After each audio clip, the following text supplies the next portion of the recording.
Parker, CNC faculty at NWTC, and he's going to talk to us a little bit about a couple of their programs and then also share his pathway. Frank. Hi, everybody. In terms of welding here, as Lynn kind of said, I'm in the CNC department or machine tool department. But to kind of speak high level about the welding program, it's one of the largest programs in the state, and really has a good method behind it. Basically, we're almost always upgrading our equipment. So just about every 3 years, we work with Miller Electric to get up-to-date modern equipment in the welding labs. It is a 9-month to graduation program, so it's a technical diploma. And you get right around 600 hours in the actual welding lab in that program. So there's a lot of hands-on time in the welding program. You'll learn things like blueprint reading, which was brought up a couple times by some of the other speakers, metallurgy, and then 4 different arc welding processes in that 9 months. Also some metal fabrication basics, and basically, most of the students are getting jobs before they graduate out of the welding program. Even through the pandemic, that really hasn't slowed down at all. So that program is going really well here. It has been for years. So good choice. On a personal level, if you want to go to the next slide, Lynn. I think the next one was a little bit about machining. Okay, our machining program here, that's actually where I'm teaching or instructing for the last 8 years. It's actually 2 technical diplomas that are stacked. So there is a first-year technical diploma that you can take. Again, that's right around 9 months. And then there's a second year that you can choose to take if you want to really further the education. That's a whole separate technical diploma. Again, another 9 months. There is no 2-year commitment necessarily. It's just the second year really advances the knowledge and really makes you more of a technician. That's called CNC technician. The first year is CNC machinist. So the first year, we really focus on the fundamentals, so to speak. So you, you really learn how to program, set up, and operate a variety of CNC machines.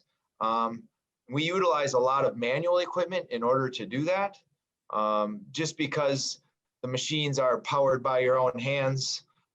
Things move a little slower, and a lot of that knowledge that you learn on a manual machine actually is related to and applied to CNC machines in the program. So first year is probably 60% manual machining, 40% CNC.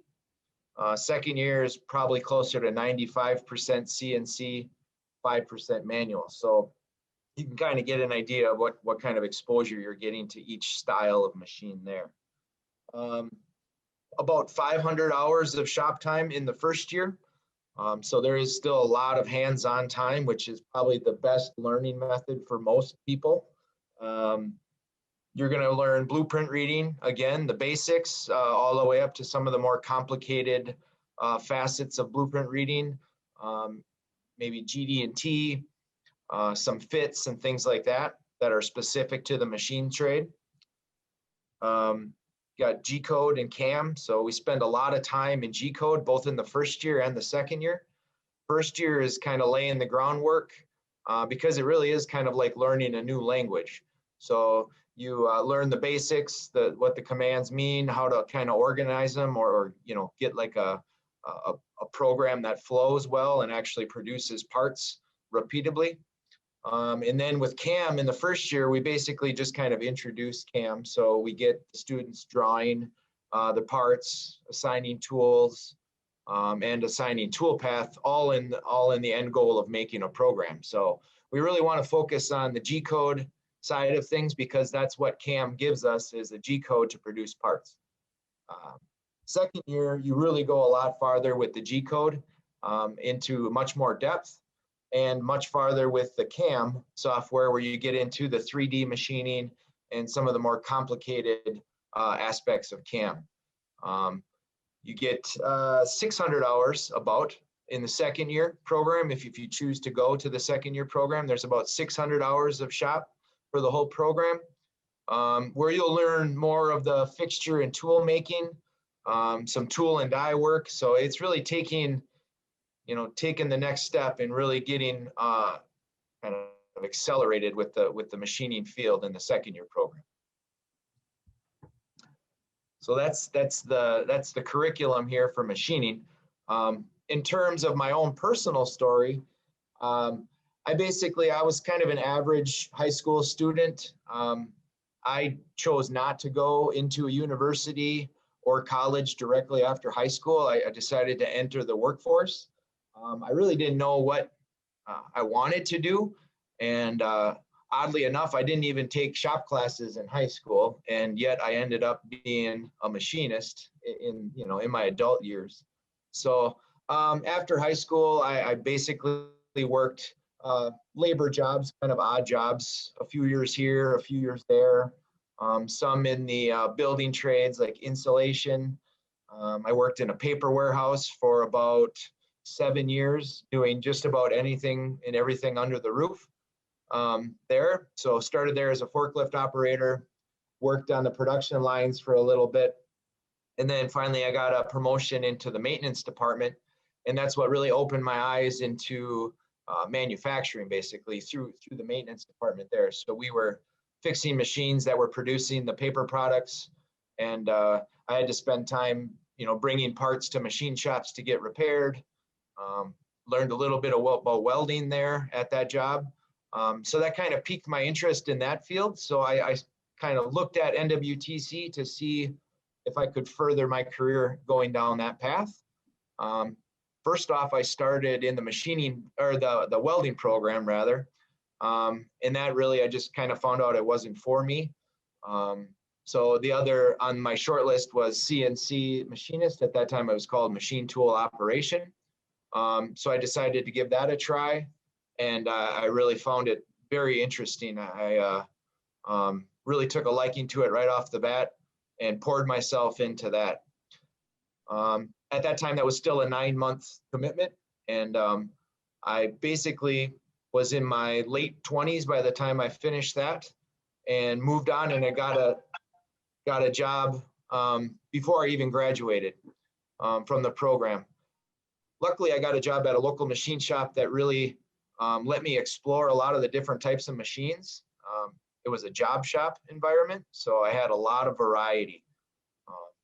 Basically, I was given a print and kind of let loose in the shop, so to speak. And not all shops are like that. I was fortunate to get that type of position, but it was a lot of independent programs set up and operate a wide variety of machine tools to produce parts for all sorts of different kinds of industries. We had everything from a farmer coming in that wanted a repaired PTO shaft for his tractor, all the way to Georgia Pacific and Kimberly-Clark parts that needed to be made for multi-million-dollar paper machines. So it was a very wide range of customers and projects. But some of the stuff I like the most about it is the problem solving and the critical thinking end of things. I feel like I'm a pretty good problem solver. So this trade really did fit me pretty well. Kind of wish I would have done it earlier. That was one of the things that one of the other speakers said. If I could change anything, I wish I would have went into machining earlier. But then again, I didn't really know that I had an affinity for it at the time. Another thing that I really like about the trade is that I learn something new every day, and that's something that you have to decide that you want to do. There is aspects of the trade where you can be an operator and not necessarily advance, and that's fine. That's what some people want to do, and that's a very important job. For me, I was always pushing to learn more, no matter what. So if a training came available, I jumped on it. So they had to basically tell me to slow down at sometimes because I was trying to get involved in too many things. So through my time at that machine shop, I had the opportunity to become a scheduler and a estimator. So more or less the foreman of the shop. It was a very small shop. So I was familiar with all the customers and the processes. So I did that for a while and decided to go to a university at that time. So by then I was about 30 years old. I enrolled at UW Stout to become an instructor. So that was a career and technical education diploma, or a degree rather. And a job opened up at NWTC, and I decided to give it a try, and I got the job on the first try, which I did not think was going to happen. But luckily I got in here and just really never look back. I really enjoy instructing and showing people this trade and kind of getting them involved with it. So that's kind of where I'm at now. So I've been here for about 8 years. Started out under a grant here, which means basically that's the college version of temporary employment, I guess you could say. Kind of earned my way up and became one of the instructors that did kind of the odds and ends of the program, first and second year. And then about 2 years ago, I finally got my own first year cohort of students. So the way we do it is you'll have a cohort. All the students will be with each other for just about all the same classes, same students. And you work through with one instructor through the vast majority of the program. That's about it. Okay. And Allison can man the chat. So please ask any questions that you have for Frank about the CNC department, especially at NWTC. You mentioned that you had already secured a job before you graduated. So what is job placement? What are the job placement prospects like for NWTC students now? Well, it's even more aggressive now in the current marketplace than it was when I graduated 17 years ago or 18 years ago, whatever it was. Just about every student that wants to work in a machine shop right now is getting a job prior to graduation. Very similar to the welding. Just about everyone that is looking to get a job welding is getting a job prior to graduation. So there's a lot of jobs out there available in a lot of different industries. It's a very hot market for both trades at this point. Okay. Allison? Great. There are no questions in the chat, but Frank, could you explain what I'm looking at on the screen? Oh, sure. The far left side picture is a project that some of the second year students did. We had a particularly motivated batch of students at one point in our second year program, and they decided to build a V-twin engine. So it's a little mock-up of basically a motorcycle engine. Everything that you see there was made in our machine shops here at the Green Bay campus. Basically, the only thing that wasn't is some of the fasteners that are used. So some of the basic hardware that you can buy just about anywhere. But every other piece that you see there on that motor or that engine was made here using our equipment, the G codes that you would learn in class, the CAM software you learn in class, and just the content that you learn, like fixture and tool making and things like that. Center top, that is basically our CNC mobile lab. That makes its way through some of the districts here in the NWTC district. Some of the high school students might be familiar with that. Essentially, that's equipped with a small mill and lathe and some computers in order to kind of help integrate manufacturing content into high school curriculum. Upper right is an example of a milling machine operation. So you can't see the rest of the picture, but that's actually 5-axis, so a multi-axis machine. And it's making the cavities that you see there using an end mill. So that's, again, something that you would learn quite a bit about in our program, first and second year. The second year really does the multi-axis machining. First year is just focused on the fundamentals and the basics, so not quite getting to that level. And then bottom right is a pendant of some sort.